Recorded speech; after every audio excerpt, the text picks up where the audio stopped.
Доброго дня, уважаемые коллеги. Бывает, я слышу такую фразу, что блонд это просто. Блонд это не просто.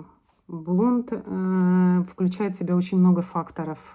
Это знание и понимание, как действуют яды, которые мы используем в своей работе. Потому что ядами можно назвать наши порошки, наши обесвечивающие крема.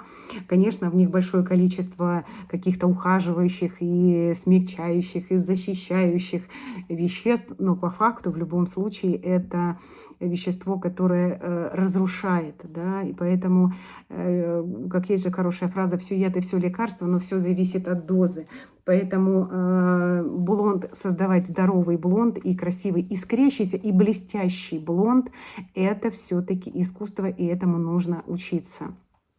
Поэтому в обесвечивании очень важна техника нанесения и техника пропитки препарата, правильный расчет концентрации.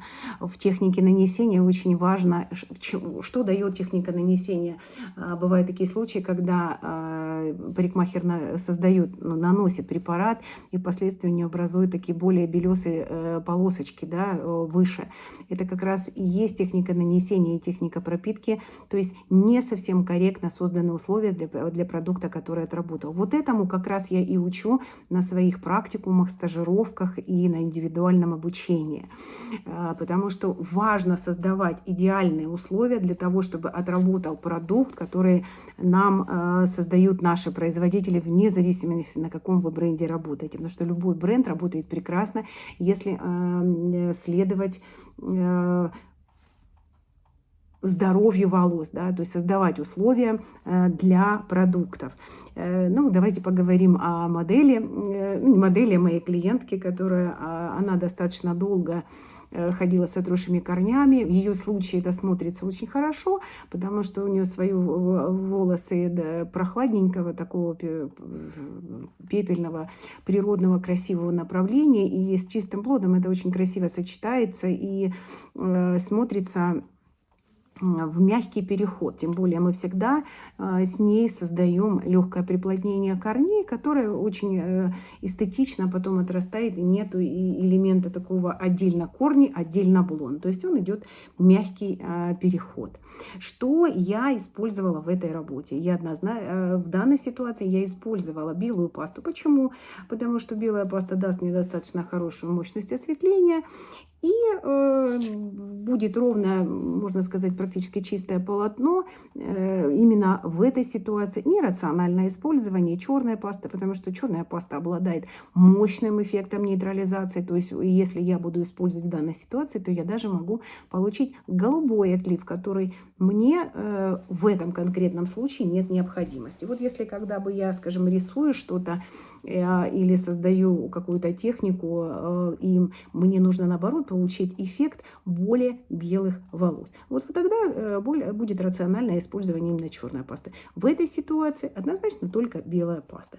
Все, я намешиваю продукт, я наношу. Время экспозиции составляет у меня 55 минут. По истечении 55 минут я смываю, использую линейку, в моем случае реконструкция.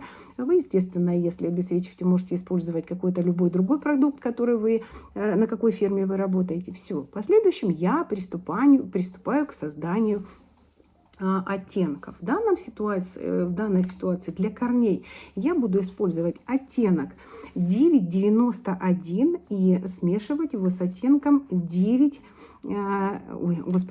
691, простите. И я буду использовать в данной ситуации корректор желтый и оранжевый.